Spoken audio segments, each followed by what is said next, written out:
오늘은 잠언 24장 28절 29절입니다. 제목은요, 복수는 남의 것입니다. 복수가 남의 것이라기보다는 나의 것이 아니라는 것을 의미하는 거죠.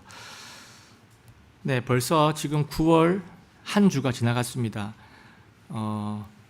절기상으로 보면요, 이미 여름은 예전에 끝이 났죠. 끝이 났고 한 해의 절반도 한참 지나가지고 지금 하반기에 이르고 있습니다. 주일에 이렇게 잠언 설교가 돌아오면요, 1년의 3분의 1이 벌써 지나갔구나. 세월이 참 빠르구나, 이런 느낌이 듭니다.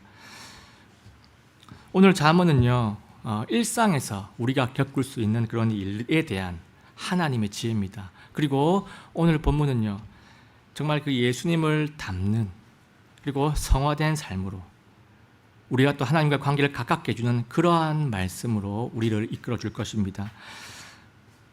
오늘 본문과 그 주변 본문들은요, 법정에서 일어날 법한 그 일들의 할애를 하고 있는데요, 이 말은 무슨 말이냐면 공의와 정의에 대한 내용입니다.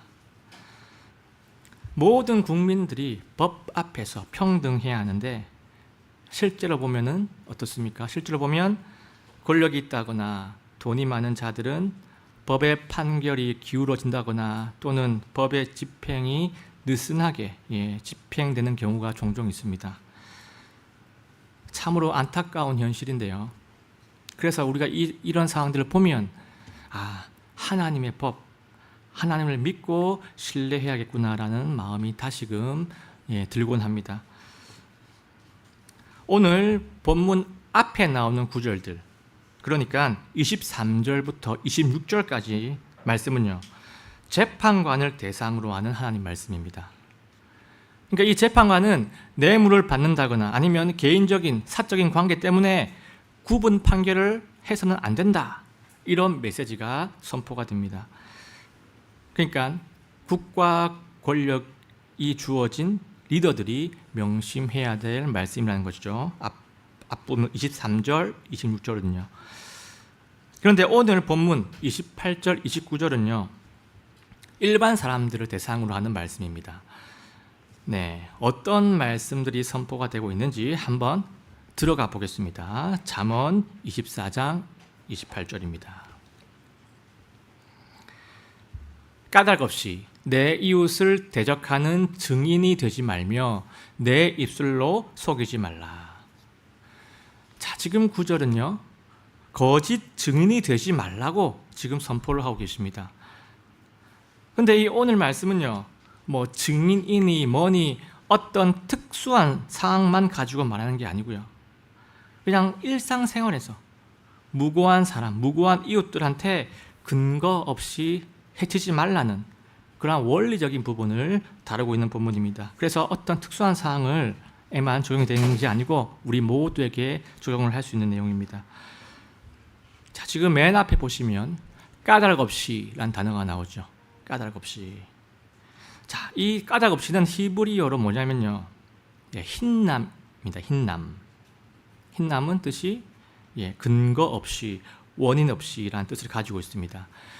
그런데 이 흰남이라는 단어는요, 은혜, 호의, 자비, 이런 뜻을 가지고 있는 하난이라는 단어에서 이 파생이 쭉 돼가지고 나온 단어입니다. 그러니까 이 오늘 본문에 나오는 까닭 없이라는 것은요, 아무런 근거가 없다, 이런 뜻도 가지고 있지만요, 동시에 플러스해가지고 은혜, 호의의 반대 의미인 무자비하다라는 뜻도 같이 내포를 하고 있습니다. 그러니까 근거 없이 무자비하게 해치려고 하는 그런 의도가 이 단어 속에 들어가 있다는 것입니다. 그러면 같은 단어가 쓰인 다른 구절도 한번 보겠습니다. 그 의미를 우리가 확실하게 인지를 하기 위해서 같은 단어가 쓰인 구절, 시편 35편 7절인데요. 이 구절은 어떤 내용이냐면 다윗의 내용입니다. 다윗이 대적들 앞에서 하나님께 도움을 구하는 그러한 내용입니다.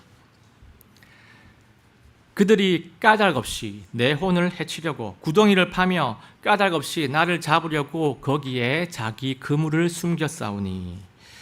자, 여기에도 지금 까닭없이가 나오고 있죠. 똑같은 히브리어 단어 흰남이 쓰였는데요. 여기서 내용이 뭡니까? 대적들이 근거 없이 무자비하게 다윗을 해치려고 하는 그런 뜻을 지금 가지고 있고 그런 뜻으로 사용이 되고 있습니다. 부정적인 의도, 부정적인 의미를 담고 있다는 것이죠. 다시 우리 본문으로 돌아오면요. 본문에 보면 뭐라고 되어 있냐면 보시면 까닭 없이 내 이웃을 대적하는 증인이 되지 말며 라는 대적하는 증인이 되지 말라라고 말을 합니다. 근데 이 말이 무슨 말이냐면요. 아무런 잘못이 없는데 그냥 이웃을 해치려는 목적으로 거짓 증언을 하지 말라라는 이런 뜻을 가지고 있습니다. 우리는 일상에 딱 살아갈 때요. 얼마든지 이게 남에 대한 이야기를 할 경우가 종종 있습니다. 그런데 이 확실한 이 근거가 없을 때는요. 타인에 대한 험담이라든지 아니면 축축성 말을 하는 것을 우리가 조심을 해야 할 필요가 있습니다. 남의 얘기를 할 때는요. 명확한 근거가 있어야 하는데 근거 없이 그냥 나도 그냥 모르게 그냥 중요하지 않게 험담을 해가지고 상대방이 해를 입으면요. 그 공동체는 흔들리기가 쉽습니다. 오늘 본문에서 증인이 나오죠. 증인이 무슨 뜻인지는 다 알고 계실 겁니다. 근데 이 구약 성경에는 법정에서 두세 사람의 증인이 있어야 한다라고 말씀을 하고 있습니다. 한번 보겠습니다. 신명기 17장 6절입니다. 신명기 17장 6절. 제가 한번 읽어보겠습니다.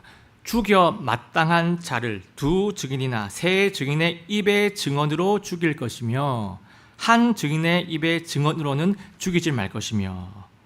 자, 마치요. 지금 두세 사람, 세 사람 증인이 있어야지 이렇게 판결이 된다고 합니다.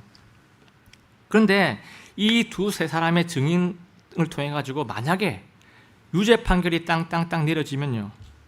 어떻게 되냐면 그 증인들이 먼저 그 죄인한테 가가지고 돌을 던지도록 규정을 하고 있습니다. 자, 그 규정을 한번 보겠습니다. 신명기 17장 7절입니다. 증인들이 먼저 그에게 손을 대어, 그에게는 죄인이죠. 그를 죽게 한 뒤에 온 백성이 손을 댈지니라. 이렇게 너는 너희 가운데서 악을 제거할지니라. 자, 여기서 증인들이 그에게 손을 먼저 댄답니다. 손을 댄다는 것은 무슨 말이냐면요. 돌을 던져가지고 죽게 한다는 것이에요. 돌로 쳐서 제일 먼저 죽인다는 것이에요. 그러니까 이 규정이 무슨 의도냐면요. 증언을 한 사람한테 그 자기 말에 책임을 지게 한다는 것이에요. 그러니까 공수표를 날리지 말라는 것입니다. 자기 증언에 상응하는 행동을 하도록 규정을 하고 있다는 것입니다. 그만큼 이 증인의 위력이 한 사람의 생사를 좌우할 만큼 엄청나다는 것을 잊지 마라라는 그런 의도의 본문입니다. 그래서 십계명에서 이런 말씀이 있죠. 너는 내 이웃을 대적하여 거짓 증언을 하지 말라. 그만큼 이 증언이 중요하다는 것이에요. 그런데 만약에 거짓 증언이 발각이 되면요. 그게 거짓이라고 딱 밝혀지면요. 어떤 일이 일어나냐면 거짓 증언 때문에 처벌받은 죄인하고 똑같은 형벌을 그 증인이 받게 되는 그런 율법이 있습니다. 그것이 바로 신명기 19장에 나와 있습니다. 거짓 증언한 사람이 자기 그 거짓 증언 때문에 그 죄를 받은 그 똑같은 형벌을 받아야 한다. 그게 신명기 19장에 나와 있고요. 이 구절은, 이 율법은 거짓 증언의 폐해를 막기 위해서 하나님께서 만드신 겁니다. 자, 여기서 이 부분을 한번 짚고 넘어가겠습니다. 왜 사람은 이웃을 해치려고 거짓 증언을 하기도 할까요? 어떤 이유 때문에 거짓 증언을 할까요? 여러 가지 이유가 있을 겁니다. 사람마다 다르겠지만요. 오늘 성경은 뭘 얘기하냐면 그게 바로 보복하려는 마음 때문이라고 말씀합니다. 29절에서 이 마음이 나타나고 있죠. 이 29절에서 거짓 증언을 하는 이유가 나옵니다. 한번 보겠습니다. 29절.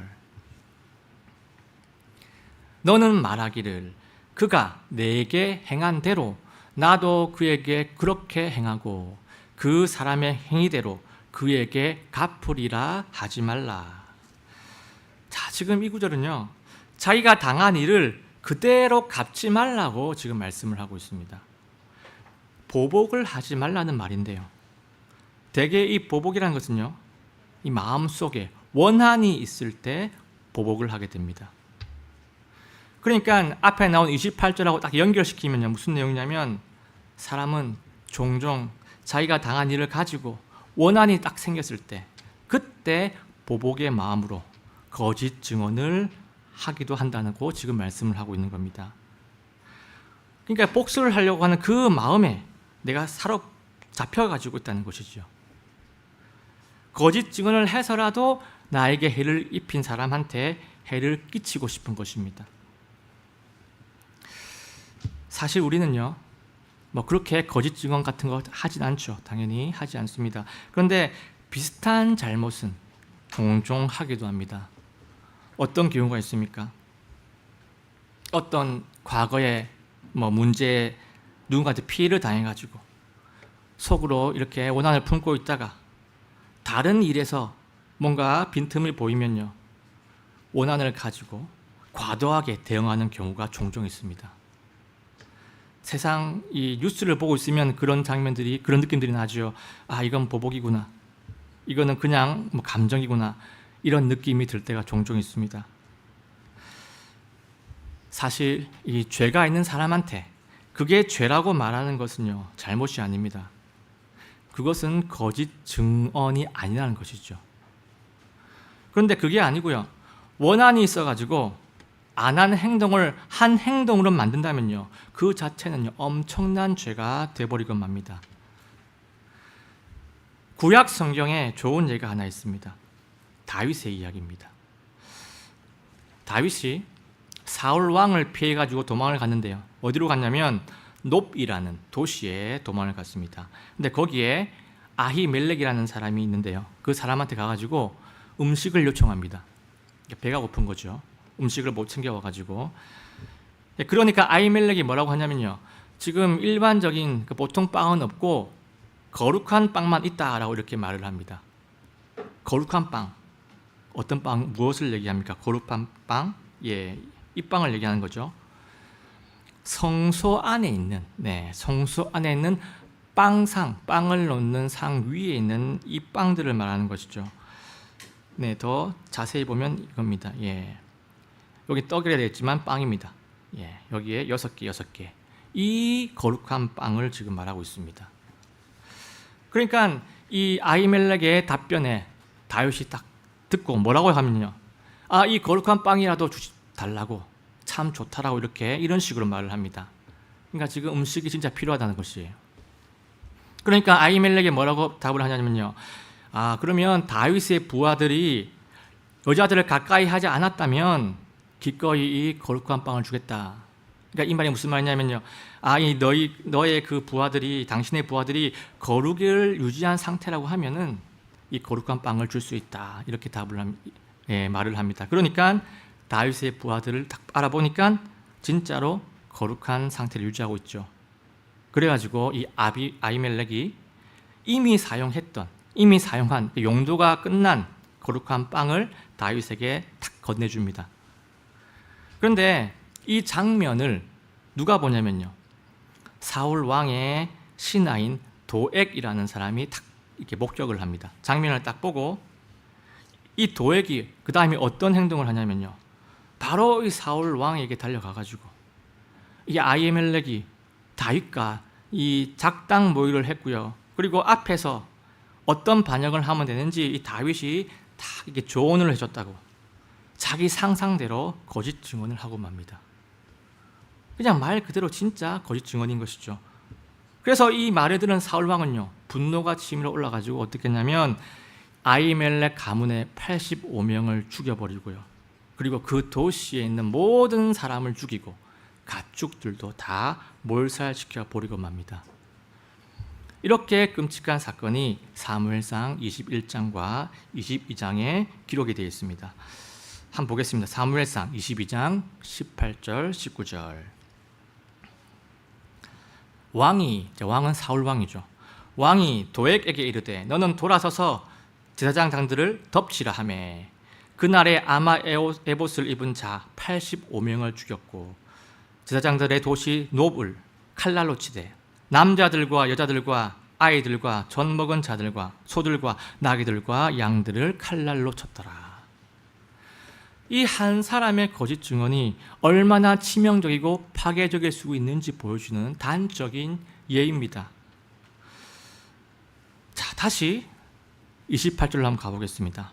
28절을 보면요, 이 거짓 증언을 뭐라고 이제 표현을 하냐면요, 입술을 속이는 죄라고 표현을 하고 있습니다. 한번 보겠습니다. 28절 맞죠? 내 입술로 속이지 말라. 입술을 속이는 것이라고 지금 얘기를 하고 있죠. 자, 여기서 속이다라는 말이 나옵니다. 이 단어 나오는데 이 단어가 히브리어로 뭐냐면요, 이겁니다. 파타라는 단어예요. 파타. 근데 이 속뜻이 뭐냐면요, 무엇이 옳고 그른지 분별은 하는데 유혹에 대해서 열어놓고 있다. 유혹의 가능성이 있다. 유혹에 넘어갈 그런 상태이다. 그러니까 뭐가 옳고 그른지 알고 있는데 유혹에 넘어갈 그런 상태이다. 이런 뜻이 내포가 되어 있습니다. 그러니까 이 28절의 말에서 속이지 말라라는 말이 무슨 말이냐면요, 이 현재 사건이 옳고 그른지 다 알고 있는데도 불구하고 과거의 원한 때문에 거짓 증언하는 그런 죄는 짓지 말라라고, 그런 뜻으로 속이지 말라라고 말씀을 하고 있는 겁니다. 내 입술만 딱 속이면요, 상대방한테 엄청난 해를 끼칠 수가 있다는 것이에요. 그 이유 때문에 지금 속이지 말라라고 지금 말씀하고 있습니다. 위증이나 모함은요, 성경에서 중죄에 속합니다. 하나님께서 그 죄는요, 거악으로 여기십니다. 그런데 오늘 본문은요, 그냥 이 거짓 증언 자체만 말하는 게 아닙니다. 그 이면에 있는 그 거짓 증언을 하는 그 과정과 그 이유와 그 논리, 이런 것까지 다 주목을 하고 있는 거예요.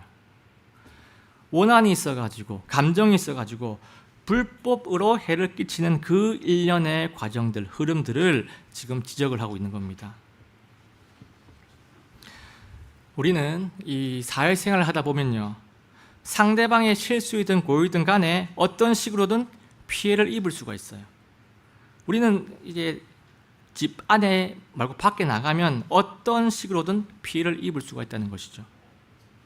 그런데 그러한 가해에 대해서 우리가 적절하게 방어를 하고 자신을 보호하고 지키는 것은요, 나 자신을 존중하는 의미에서 당연히 필요합니다.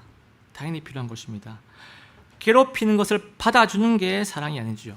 괴롭힘을 당해주는 게 긍휼이 아닙니다. 그런데 이것을 넘어서 가지고 이 사람이 나한테 피해를 줬구나, 이런 가해 내가 언젠가는 똑같이 돌려줘야겠다, 원한을 딱 품고 때를 노리는 것은요, 하나님이 원치 않으신다는 것이에요. 오늘 28절은 이러한 과정들, 이러한 의식의 흐름들, 이런 것들을 언급을 하고 있는 것입니다. 이러한 과정에서 만약 복수를 하게 된다면요, 복수가 또 복수를 하게 되는 그러한 악순환이 반복만 될 뿐입니다. 그래서 오늘 본문 28절은요, 우리에게 이러한 메시지를 던져주고 있습니다. 첫 번째 메시지입니다.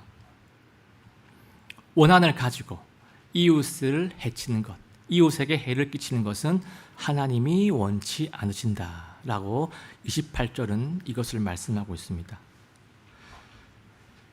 우리가 인간관계를 하다 보면요, 안 좋은 감정이 생길 수가 있습니다. 마음에 뭔가가 남을 수가 있습니다. 인간이라서 이런 마음이 생기는 것은요, 어쩔 수가 없지요. 당연한 것입니다. 그런데 그렇다고 해서 상대방에게 불법으로 해를 끼치는 것은요, 또 다른 차원의 문제가 되어버립니다. 원래 상대방과 좀 껄끄러웠던 그런 게 나와 상대방의 1대1 관계라고, 1대1 관계 문제인데요. 만약에 이걸 불법으로 그 상대에게 해를 끼치면요, 그거는요, 나와 상대방의 1대1 관계에서 나와 하나님과의 관계로 차원이 달라져 버린다는 것입니다. 나와 하나님과의 관계로 업그레이드 되는 그런 상황이 된다는 것이에요. 일이 훨씬 더 심각하게 되어버린다는 것입니다. 그래서 우리가 만약에 이러한 억울한 상황을 맞이하더라도요, 그래도 죄의 반응은 하지 않도록 우리의 마음을 잘 다스려야 할 것입니다. 이래야 내가 하나님의 도우심을 받을 수도 있고, 이래야 내가 하나님의 은혜를 입을 수 있는 그러한 수혜자로, 하나님의 자녀로 남을 수가 있습니다. 자, 이제 다시 29절로 한번 가보겠습니다. 너는 말하기를 그가 내게 행한 대로 나도 그에게 그렇게 행하고 그 사람의 행위대로 그에게 갚으리라 하지 말라. 자, 이 사람은요, 나에게 잘해준 사람한테는 감사하는 마음이 생깁니다.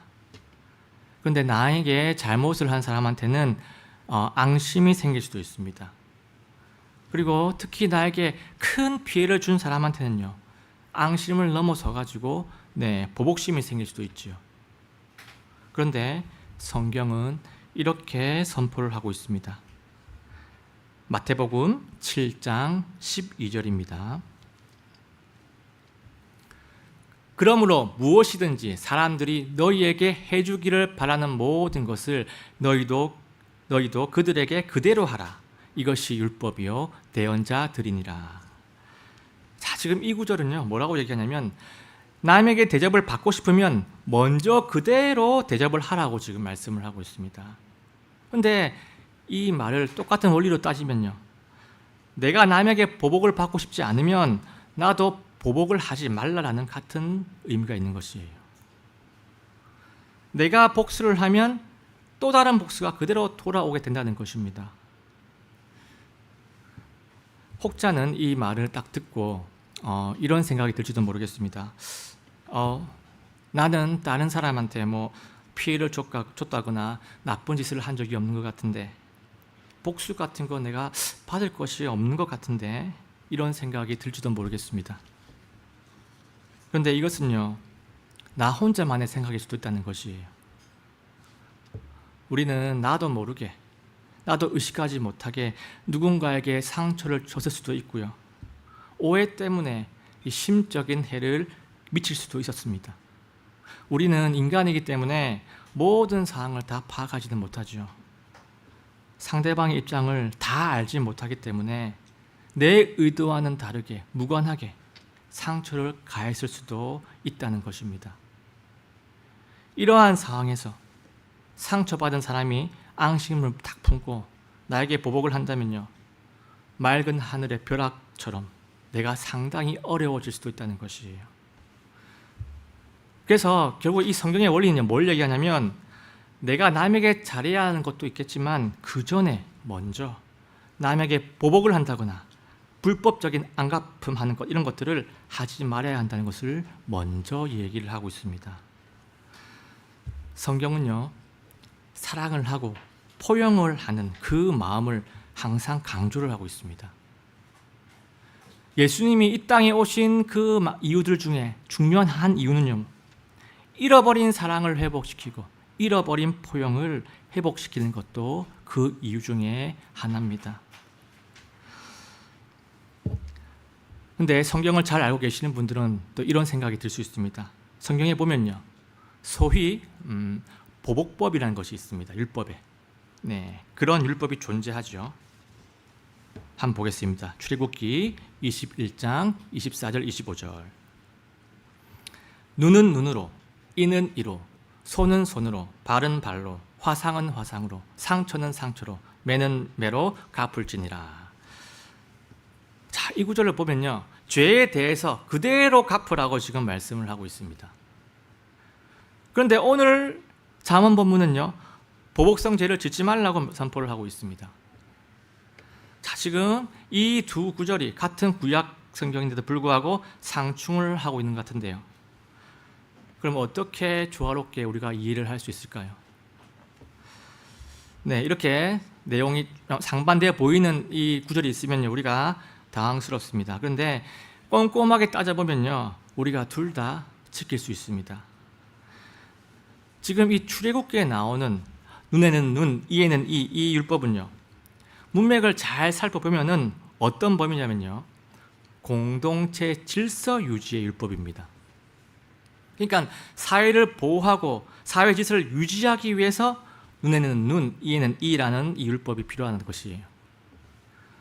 사회가 유지가 되려면요, 강자이든 약자이든 간에 무조건 법 앞에서 평등이 이루어져야 하기 때문이겠죠. 그래서 눈에는 눈, 이에는 입니다.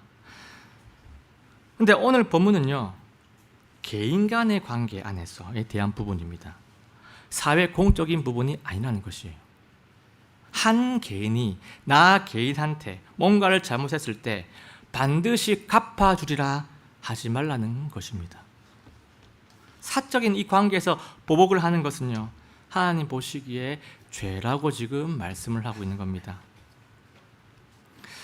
자, 이렇게 되면요, 이 말씀대로라고 하면 우리는 이런 마음이 생길 수가 있습니다. 아, 제가 지금 저 사람 때문에 너무나 피해를 받고 너무나 지금 쓰라리고 아픈데 그러면 그냥 참고만 있으라는 것입니까? 제 억울함은 어떻게 해야 합니까?